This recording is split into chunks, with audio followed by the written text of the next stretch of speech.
اعوذ باللہ من الشیطان الرجیم بسم اللہ الرحمن الرحیم مولا یصلی وسلم دائما ابدا على حبیبک خیر الخلق کلہم یا رب بالمصطفى بلغ مقاصدنا واغفر لنا ما مدى یا واسع الکرم اللهم صل على سيدنا ومولانا محمد النبي الأمي وعلى آله وصحبه وبارك وسلم عليه۔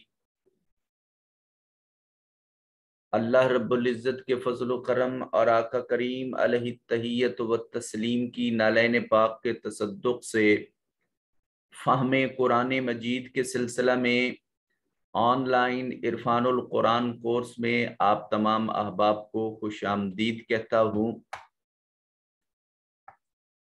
آج کا ہمارا سبق سورہ البقرہ اور پارہ نمبر 2 رکوع نمبر 12،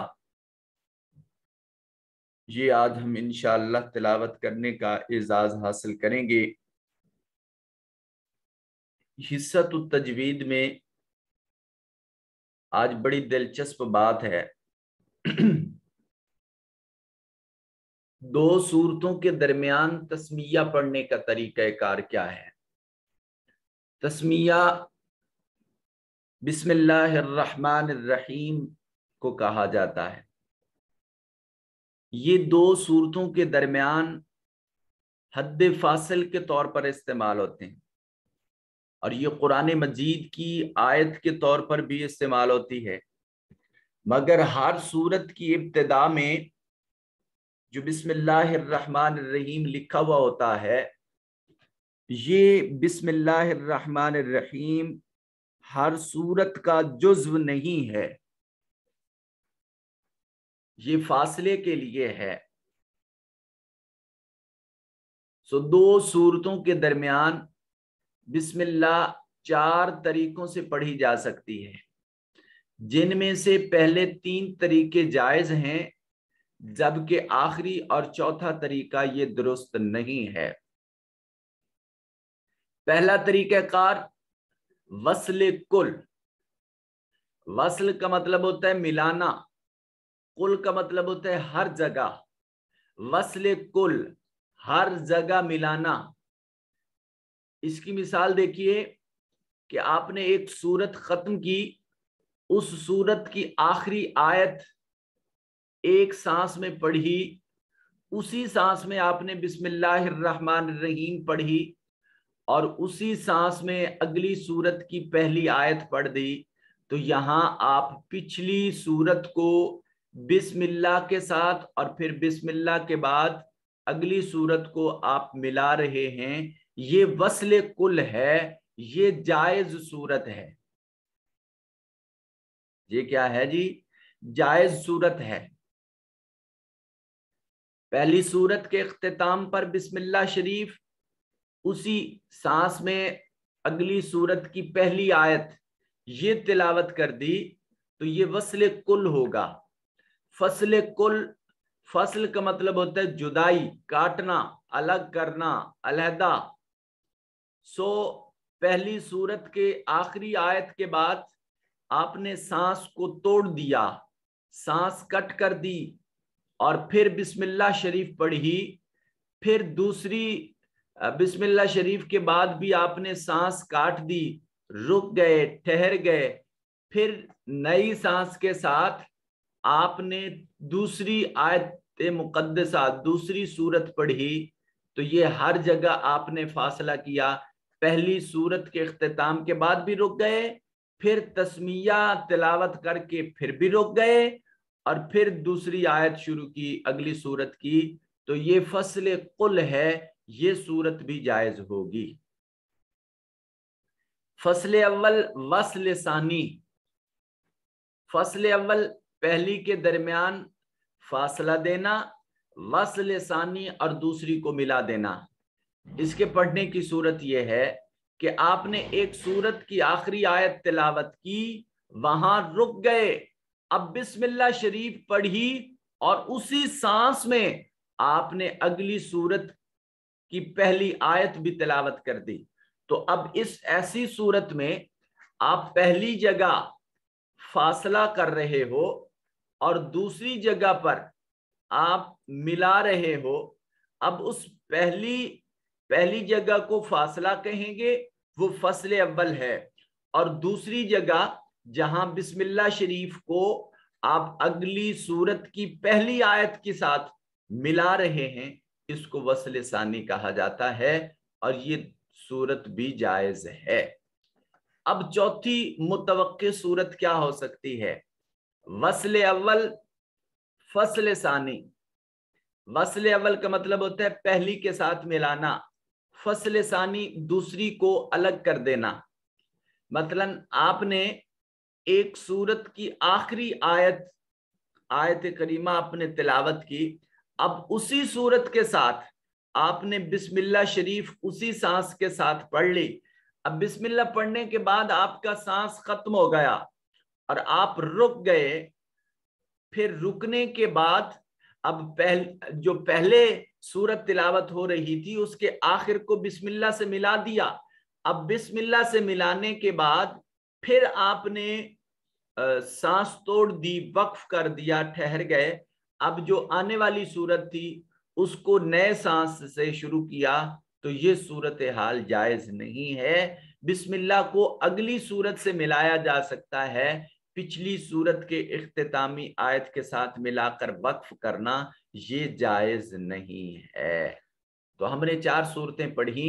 4 صورتیں بسم اللہ شریف کی ہیں. پہلی صورت ہر جگہ وصل کر کے ایک سورت کے آخری آیت اسی سانس میں بسم اللہ، اسی آیت میں اسی سانس میں آپ نے اگلی سورت کی پہلی آیت پڑھ دی. فصل کل آخری آیت پر وقف کیا، پھر بسم اللہ کے بعد وقف کیا، پھر دوسری سورت کی پہلی آیت پر وقف کیا. فصل اول وصل ثانی کہ آپ نے پہلی سورت پڑھ کے ختم کر دی، اس کی آخری آیت پر وقف کر دیا. اب بسم اللہ شریف پڑھی اور اس کے ساتھ اگلی سورت کا آغاز کر دیا اسی سانس میں، اس کو وصل ثانی کہیں گے. اور وصل اول فصل ثانی کہ آپ نے پہلی سورت جو آپ تلاوت کر رہے تھے اس کی آخری آیت کے بعد آپ نے بسم اللہ شریف پڑھ کے اس کو آپس میں ملا دیا، اور پھر بسم اللہ کے بعد وقف کر دیا اور پھر دوسری سورت شروع کی، تو یہ صورتحال جائز نہیں ہے. حصۃ القواعد، اس میں دیکھیے فعل 2 قسم کا ہوتا ہے. کبھی فاعل کے بغیر کسی فعل کا تصور ممکن نہیں ہے. اور بھائی جب کام کرنے والا موجود نہیں ہوگا تو کام انجام نہیں پاتا. اس لیے کسی بھی فعل کا تصور فاعل کے بغیر ممکن ہی نہیں ہے. ہاں البتہ یہ ہو سکتا ہے کہ کبھی جملے میں مفعول موجود ہوتا ہے اور کبھی مفعول ضروری نہیں ہوتا. اب مفعول کے اعتبار سے فعل کی 2 قسمیں ہوتی ہیں. ایک کو فعل لازم کہتے ہیں اور دوسرے کو فعل متعدی کہا جاتا ہے. فعل لازم جو فعل صرف فاعل کے ملنے سے بات مکمل کر دیں اسے فعل لازم کہتے ہیں. مثال دیکھیے قرآن مجید میں ہے جاء الحق وزهق الباطل. جاء اور زہق یہ دونوں فعل لازم ہیں کیونکہ صرف الحق اور الباطل کے استعمال سے بات مکمل ہو گئی، مفعول کی ضرورت نہیں پڑی. کیسے؟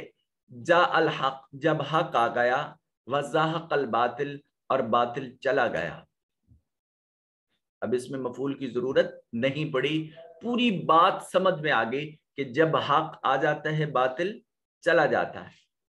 فعل متعدی دیکھیے وہ فعل جس میں فاعل کے علاوہ مفعول کا لانا بھی ضروری ہو. مثلا صرف اللہ قلوبہم، اللہ پھیر دیتا ہے ان کے دلوں کو.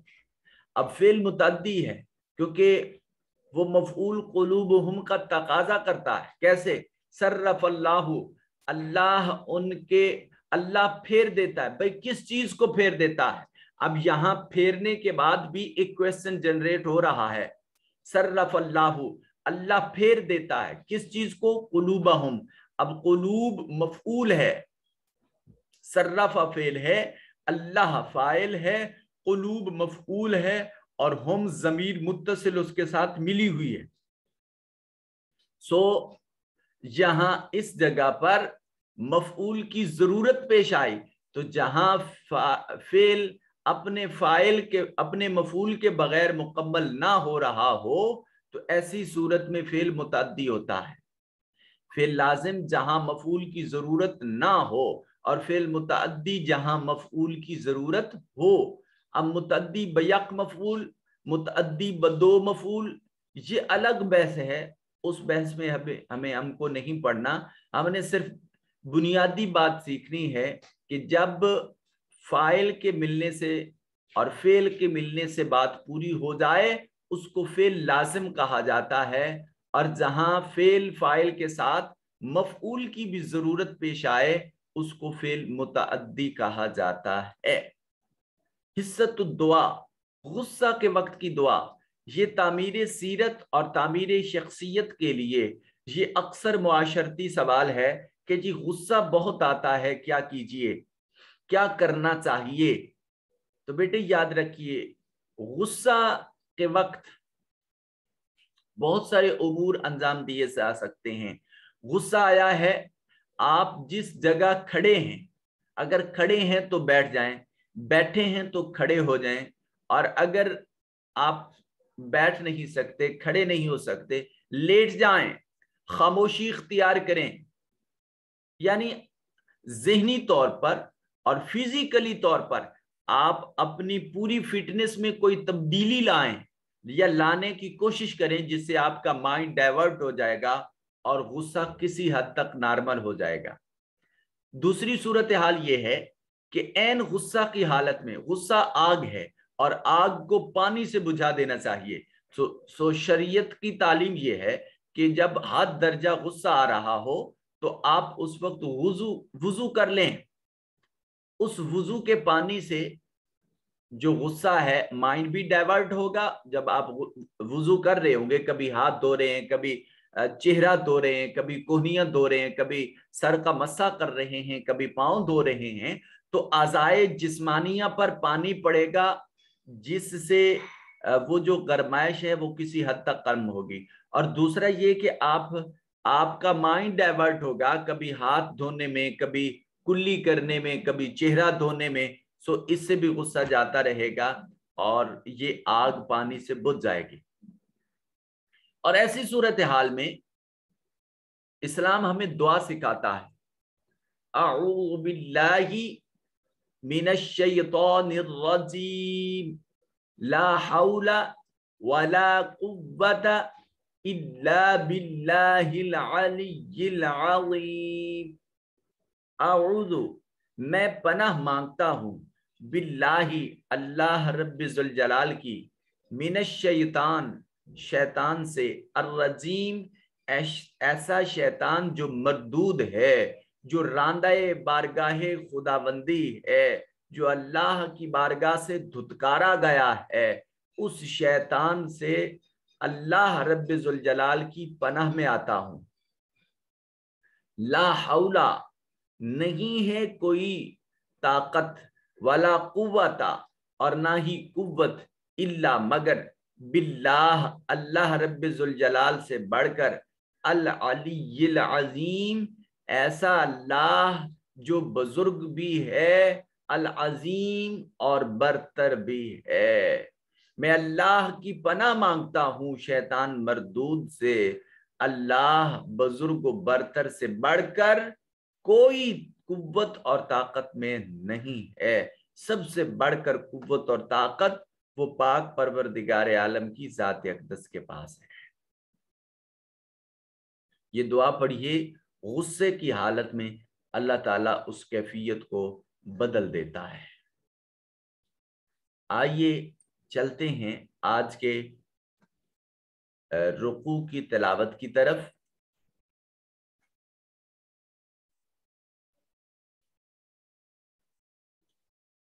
بسم اللہ الرحمن الرحیم وَيَسْأَلُونَكَ عَنِ الْمَحِيضِ قُلْ هُوَ أَذًى فَاعْتَزِلُوا النِّسَاءَ فِي الْمَحِيضِ وَلَا تَقْرَبُوهُنَّ حَتَّى يَطْهُرْنَ فَإِذَا تَطَهَّرْنَ فَأْتُوهُنَّ مِنْ حَيْثُ أَمَرَكُمُ اللَّهُ إِنَّ اللَّهَ يُحِبُّ التَّوَّابِينَ وَيُحِبُّ الْمُتَطَهِّرِينَ۔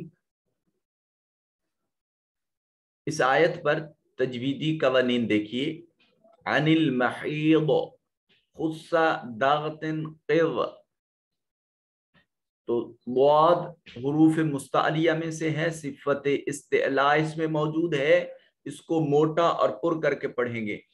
قل قاف حروف مستعلیہ میں سے ہے، اس کو بھی موٹا اور پر کر کے پڑھیں گے۔ اور اذن اس میں دیکھیے یا لکھنے میں آئی لیکن پڑھنے میں نہیں آئی، اور یہاں کھڑی زبر نہیں ہے، لہذا یہ تنوین ہے، اور تنوین کے بعد فا حروف اخفا میں سے موجود ہے، یہاں نون کو اپنے مخرج میں چھپا کر پڑھیں گے۔ نون مشدد ہے، نساء میں غنہ واجب ہوگا۔ فی المحیض یہاں ضاد کو موٹا کر کے پڑھیں گے، حروف مستعلیہ میں سے ہے۔ ولا تقربوہن، تقربو میں قاف جو ہے یہ ساکن ہے، قلقلہ واجب ہوگا۔ قطب جدن قاف طا با جیم اور دال، ان حروف یہ حروف قرآن مجید میں جب ساکن آ جائیں تو یہاں قلقلہ واجب ہوتا ہے، یعنی آواز اپنے مخرج پر لگ کر ٹکرا کر واپس پلٹتی ہے۔ حتی میں جو ہے یہ دیکھیے یا لاس پر ہے اور اس سے شروع پر کھڑی زبر ہے، یہ الف المقصورہ کی مثال ہے، اس کو ایک الف کے برابر لمبا کرتے ہیں۔ یا طہورنا طا، یہاں قطب و جدن میں سے طا جو ہے یہ ساکن ہے، قلقلہ واجب ہوگا۔ اور را کے احکام ابھی ہم نے پڑھے نہیں ہیں۔ اذا طہرنا، تا کو بریک پڑھیں گے اور طا کو موٹا کر کے پڑھیں گے۔ یہاں دونوں، ایک تا ہے جسے آپ تے پڑھتے ہیں اردو میں، اور ایک طا ہے جسے آپ اردو میں توئیں پڑھتے ہیں، یہ تے اور توئیں دونوں کا فرق واضح ہونا چاہیے۔ فَإِذَا تَطَهَّرْنَا، تا دونوں میں تا پہلا جو ہے نقطوں والا اس کو بریک ادا کریں، اور جو طا والا ہے اس کو موٹا کر کے پڑھیں گے، یہ حروف مستعلیہ میں سے ہے۔ غصہ ضغطن قض، اور یہ را کے احکام ابھی ہم نے پڑھے نہیں۔ فَأْتُوهُنَّ میں حمزہ کے اوپر جزم ہے، اس کو جھٹکے سے ادا کیا جائے گا۔ ہنہ میں نون مشدد ہے، غنہ واجب ہوگا۔ نون ساکن کے بعد ہا حروف حلقی یا حروف اظہار میں سے ہے، یہاں نون کو ظاہر کر کے پڑھیں گے، اور اس میں جلالت سے ماقبل ضمہ ہے، مضموم ہے، اس کو موٹا اور پر کر کے مفخم طریقے سے پڑھا جائے گا۔ اس میں جلالت سے پہلے دیکھیے نون مشدد ہے، غنہ واجب ہوگا، اور اس میں جلالت کا ماقبل مفتوح ہے، یہاں بھی اس میں جلالت کے لام کو موٹا اور پر کر کے پڑھیں گے۔ یحب التوابین میں باؤ ساکن خالی از حرکت ہے، ماقبل مفتوح ہے، واو مدہ ہوگا، اور یہاں بھی یا ساکن ماقبل مقصور یائے مدہ ہے۔ اور متطہرین میں بھی تا اور طا کے فرق کو مد نظر رکھا جائے گا، اور یا ساکن ماقبل مقصور ہے یائے مدہ۔ وَيُحِبُّ الْمُتَطَهِّرِينَ۔ اب نیکسٹ آیات پر آپ خود قوانین اپلائی کریں گے، میں صرف تلاوت کر دیتا ہوں۔ نِسَاؤُكُمْ حَرْثٌ لَكُمْ فَأْتُوا حَرْثَكُمْ أَنَّا شِئْتُمْ وَقَدِّمُوا لِأَنفُسِكُمْ وَاتَّقُوا اللَّهَ وَاعْلَمُوا أَنَّكُمْ مُلَاقُوهُ وَبَشِّرِ الْمُؤْمِنِينَ۔ وَلَا تَجْعَلُوا اللَّهَ عُرْضَةً لِأَيْمَانِكُمْ أَن تَبَرُّوا وَتَتَّقُوا وَتُصْلِحُوا بَيْنَ النَّاسِ وَاللَّهُ سَمِيعٌ عَلِيمٌ۔ تو آئیے چلتے ہیں آج کی آیات کی ترجمہ اور لفظی اور با محاورہ ترجمہ اور تفسیر کی طرف۔ یہاں سے آپ اس کا ترجمہ دیکھ سکتے ہیں اور یہاں ہم اس کا لفظی اور با محاورہ ترجمہ اور گرامر یہ دیکھنے کی کوشش کرتے ہیں۔ یسألونا، سألا یسألو، یسألو فعل مضارع ہے، یسألو یسألان یسألونا جمع مذکر غائب فعل مضارع معروف، وہ سوال کرتے ہیں کا آپ سے، کس سے؟ تاجدار کائنات صلی اللہ علیہ وآلہ وسلم کی ذات اقدس کو مخاطب کیا جا رہا ہے۔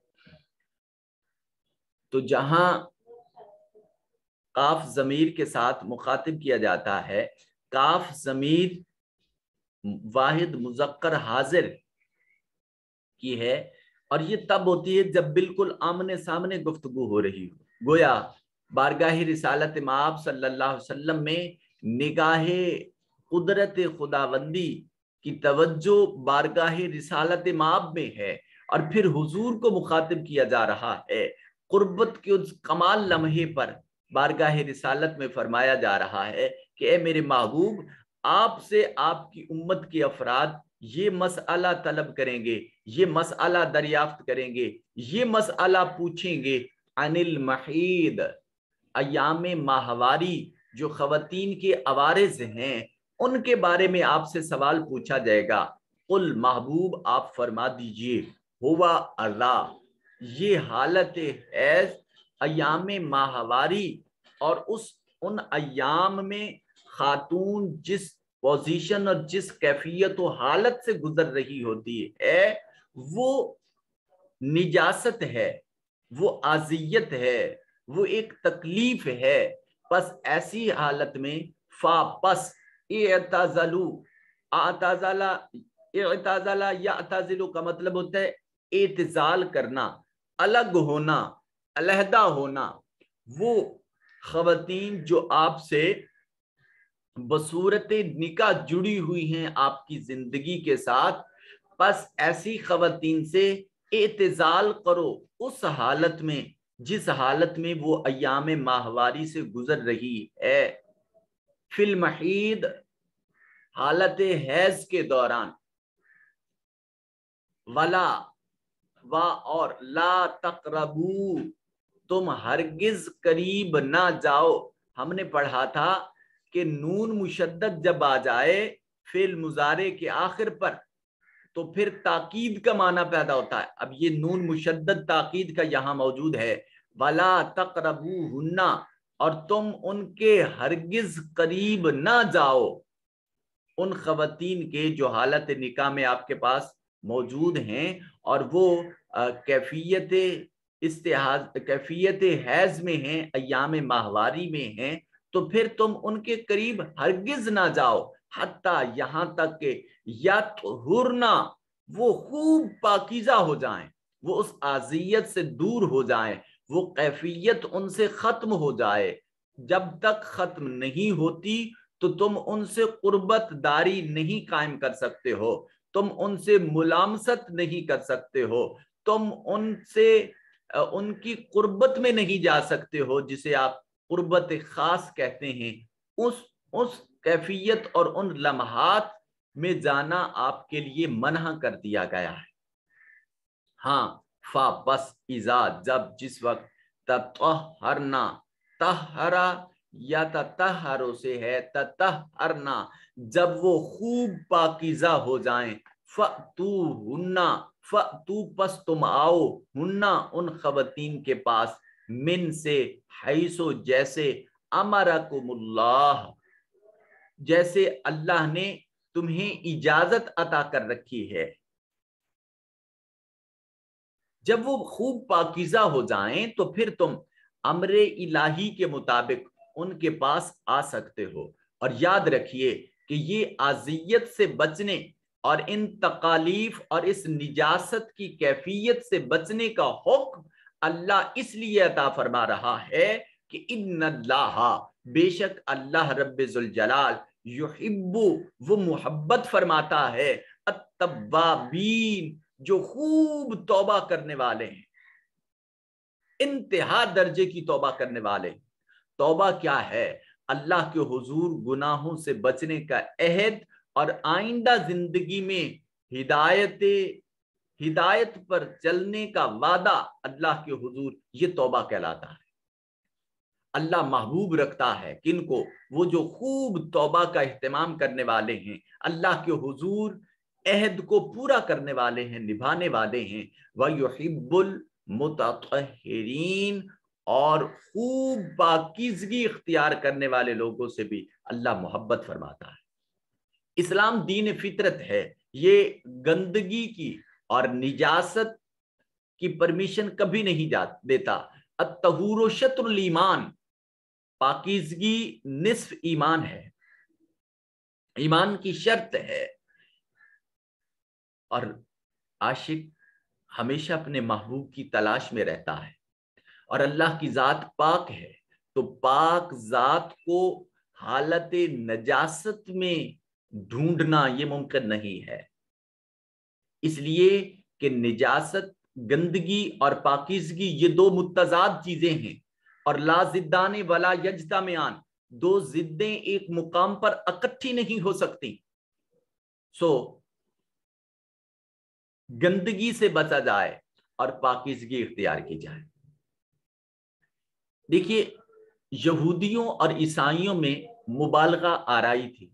ان میں سے ایک قوم جب کوئی خاتون ایام ماہواری میں سے گزرتی تو یہ اس سے بالکل قطع تعلق کر لیتے تھے، یہاں تک کہ ان سے گفتگو تک نہیں کرتے تھے۔ جن برتنوں کو اس کیفیت میں خاتون ہاتھ لگا لیتی، یہ برتن استعمال نہ کرتے تھے، ان سے بات چیت نہیں کرتے تھے، ان ایام میں عورت کو بالکل علیحدہ کر دیتے تھے۔ اسلام دین معتدل ہے، تو اس نے ایسا کرنے کی اجازت نہیں دی۔ ہاں، تم ایسی کیفیت میں خاص حالت قربت میں نہیں جا سکتے ہو۔ اس کے علاوہ وہ خاتون برتنوں کو ہاتھ لگا سکتی ہے، کھانا بنا سکتی ہے، اپنے بچوں کو کھانا کھلا سکتی ہے، اپنے گھر والوں کے لیے اہتمام کر سکتی ہے، اپنے گھر والوں کو کھانا کھلا سکتی ہے، مہمان آئے ان کی خدمت کر سکتی ہے، تواضع کر سکتی ہے۔ اسلام کبھی بھی ایام ماہواری کے دوران عورت کو علیحدہ رکھنے کا حکم نہیں دے رہا، یہ خاص قربت کا حکم دیا جا رہا ہے۔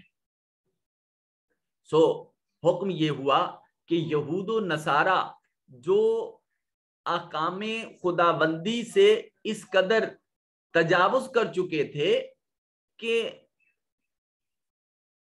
وہ کسی بھی صورت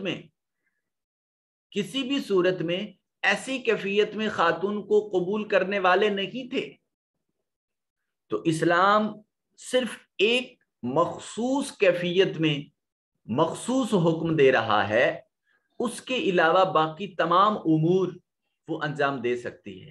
ہاں، جہاں تک امور نیکی کا تعلق ہے، ایام ماہواری کے دوران خاتون نمازیں ادا نہیں کرے گی، وہ روزے نہیں رکھے گی، وہ قرآن مجید کو ہاتھ نہیں لگا سکے گی، اور وہ قرآن مجید کو چھو نہیں سکے گی۔ ہاں، کوئی دعا یا جملہ ہے وہ زبان سے ادا کر سکتی ہے، اور اپنے بچوں کی، جیسے آج کل کی سچویشن میں دیکھیے، وہ اپنے بچوں کو تیاری کروا سکتی ہے، وہ اپنے شوہر کی تیاری کروا سکتی ہے، گھر کی صفائی کا اہتمام کر سکتی ہے، وہ کھانے پینے کے برتنوں کو ہاتھ لگا سکتی ہے، وہ کھانے پینے کے برتنوں کی صفائی اور ان کی ستھرائی کا فریضہ انجام دے سکتی ہے۔ غرض سبھی امور انجام دیے جا سکتے ہیں، اور جو اگر کورس کی بات کریں تو ان ایام مخصوصہ میں چونکہ ہم ڈیوائس پر بیٹھ کر پڑھتے ہیں، ان ایام میں صرف قرآن مجید کو کھولا نہیں جا سکتا، ہاتھ نہیں لگایا جا سکتا، سماعت قرآن کی جا سکتی ہے، قرآن مجید کو سنا جا سکتا ہے، ہاں ایک پورا سنٹینس، ایک پورا جملہ وہ اس کیفیت میں اپنی زبان سے ادا نہیں کیا جا سکتا۔ قرآن مجید کی نص ہے کہ جب تک وَلَا يَمَسُّهُ إِلَّا الْمُطَهَّرُونَ، تم پاکیزگی کی حالت کے سوا اس کو چھو نہیں سکتے ہو، تو قرآن کے لیے پاکیزگی شرط ہے، سو سماعت قرآن آپ کر سکتے ہو، قرآن پڑھ نہیں سکتے، قرآن پڑھا نہیں سکتے ہو۔ ہاں کوئی خاتون ایسی ہے جو صرف قاعدہ پڑھاتی ہے، ہجے کرواتی ہے، تو قاعدے اور ہجے کے دوران صرف الفاظ اور تلفظ کا لحاظ رکھا جاتا ہے، معنی اور جملے کا لحاظ نہیں رکھا جا سکتا، تو ایسی صورت میں وہ ہجے کروا دے کسی لفظ کے تو وہ کسی حد تک کروا سکتی ہے۔ ہاں کوئی خاتون کہیں پڑھا رہی ہے تو وہ ان ایام کے دوران جسٹ مانیٹرنگ کرے گی، اور وہ اپنے معاملات یعنی آیات کی تلاوت اپنے شاگردوں کو کروانی ہے، جو بچیوں کو وہ قرآن مجید سکھا رہی ہے، تو وہ تلاوت نہیں کروا سکتی، ان آیات کو وہ دہرا نہیں سکتی۔ ہاں وہ ان ایام میں ایسا کر لے کہ جو اس کے پاس ایک اچھی بچی پڑھنے والی ہے اس کو اپنے پاس بٹھا دے، وہ آنے والے بچوں کو جس طرح آپ پڑھاتے تھے وہ اسی طرح پڑھائے، آپ مانیٹرنگ کریں، جہاں سے وہ غلط پڑھ رہی ہے تو اس کو سکھایا جا سکتا ہے کہ آپ یہاں غلط پڑھا رہے ہیں، اس سے اس بچی کی تربیت کا اہتمام بھی ہو جائے گا اور آپ اس حکم سے بھی بچ جائیں گے۔ سو ایسی صورت میں ہمیں یہود اور نصارہ کی جو ان کا دین میں غلو کرنا تھا، حد سے متجاوز ہو جانا تھا، ان امور کی اسلام کبھی اجازت نہیں دیتا۔ مزید اس کے بارے میں کوئی معلومات درکار ہو یا کوئی مسئلہ پوچھنا ہو تو وہ آپ اپنے گروپ میں پوچھ سکتے ہیں۔ دوسری آیت کریمہ دیکھیے، نساؤکم، نساء نسوت ان کی جمع ہے، تمہاری عورتیں ہر کھیتیاں ہیں، لکم تمہارے لیے، فَأْتُو پس تم آؤ، فعل امر ہے، جمع مذکر حاضر، تم آؤ، ہرثا کھیتی، کم اپنی، تم اپنی کھیتی میں آؤ، انا جہاں سے، شئتم تم چاہو، تم اپنی کھیتی میں جس جگہ سے چاہو آ سکتے ہو، نساؤکم حرث لکم، تمہاری وہ خواتین جو حالت نکاح میں تمہارے پاس موجود ہیں وہ تمہاری کھیتیاں ہیں۔ لیکن یہ یاد رکھیے کہ یہاں جس کھیتی کی بات ہو رہی ہے وہاں یہ بات بھی مد نظر رہے کہ کھیتی میں فصل تب اگتی ہے جب اس کو مروجہ اور مناسب انداز میں اس کھیت کو پہلے فصل کے لیے تیار کیا جائے۔ اگر ہم روٹین سے ہٹ کر کھیت میں فصل اگانے کی کوشش کریں گے تو کبھی بھی وہ فصل درست پیداوار نہیں دے گی۔ میں کیا کہنا چاہتا ہوں یہ آپ لوگ بہت اچھے طریقے سے سمجھ رہے ہوں گے، جس کو کوئی اشکال ہو تو آپ اپنے گروپ میں اس کے بارے میں میسج سے پوچھ سکتے ہیں۔ وَقَدِّمُوا، اور جو آگے بھیجا، لِأَنفُسِكُمْ تمہارے نفوس نے، اور قدموا آپ بھیجیے، مقدم کیجئے، لِأَنفُسِكُمْ اپنے نفوس کے لیے، یعنی یہ دنیا دارالعمل ہے، تم اس میں اپنا عمل اپنے نفوس کے لیے آنے والی زندگی کے لیے بھیجیے۔ وَاتَّقُوا اللَّهَ، اور ان احکام معاشرت اور احکام زندگی کے بارے میں اللہ کا تقوی اختیار کیجئے۔ وَعْلَمُوا، اور یقین رکھیے، انکم بے شک تم ضرور ملاقوہ اللہ رب ذوالجلال سے ملنے والے ہو۔ وبشر المؤمنین، اور اے حبیب مکرم صلی اللہ علیہ وآلہ وسلم آپ خوشخبری سنا دیں، المؤمنین جو ایمان لانے والے ہیں، جو اللہ کے احکام پر کار بند رہنے والے ہیں، جو اللہ کی رضا کے لیے اللہ کے تمام احکامات پر من و ان عمل کرنے والے ہیں، ان کو خوشخبری سنا دیجئے کہ جب اللہ کے حضور آپ کی ملاقات ہوگی، جب آپ کو بارگاہ سمدیت میں پیش کیا جائے گا، تو اس لمحے آپ کو قربت خاص سے نوازا جائے گا، آپ کو دیدار الہی سے نوازا جائے گا، اور یہ آپ کے لیے بہت بہترین حضوری ہوگی، بہت بہترین حاضری ہوگی۔ شرط یہ ہے کہ تم آنے والی زندگی کے لیے اپنے درست اعمال مقدم کر لیجئے، اللہ کے تقوی اور اللہ کے خوف کو اور تقوی کے نور سے اپنے قلوب کو منور اور مزین کر لیجئے، اور اس بات پر یقین رکھیے کہ انشاءاللہ اللہ آپ سے ملاقات کرنے والا ہے۔ دیکھیے، جو عاشق ہوتا ہے اس کو محبوب سے ملاقات کے درمیان کبھی بھی فکر مندی نہیں رہتی، بلکہ اس کا اشتیاق ہوتا ہے، اس کو شوق ہوتا ہے اپنے محبوب حقیقی سے ملاقات کرنے کا، مگر کب؟ جب اس کے ہاتھ سے، اس کی زبان سے، اس کے عمل سے کوئی ایسا عمل سرزد نہ ہو جو اس کے محبوب کو اچھا نہ لگتا ہو، کہیں محبوب کا مزاج برہم نہ ہو جائے۔ تو جو مزاج محبوب کے مطابق عاشق اعمال انجام دیتا ہے تو وہ ملاقات اور وصال کی تمنا رکھتا ہے، اور وصال و ملاقات کے دوران محبوب کا درست رویہ اور اس کی جانب سے انعامات و اکرامات اور نوازشات کی توقع رکھتا ہے۔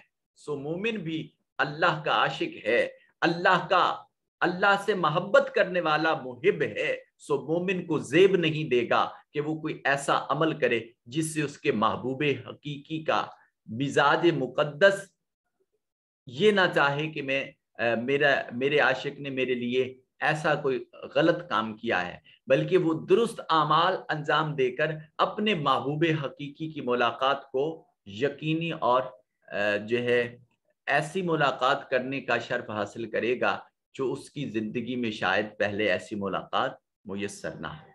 وَلَا تَجْعَلُوا، اور تم نہ بناؤ۔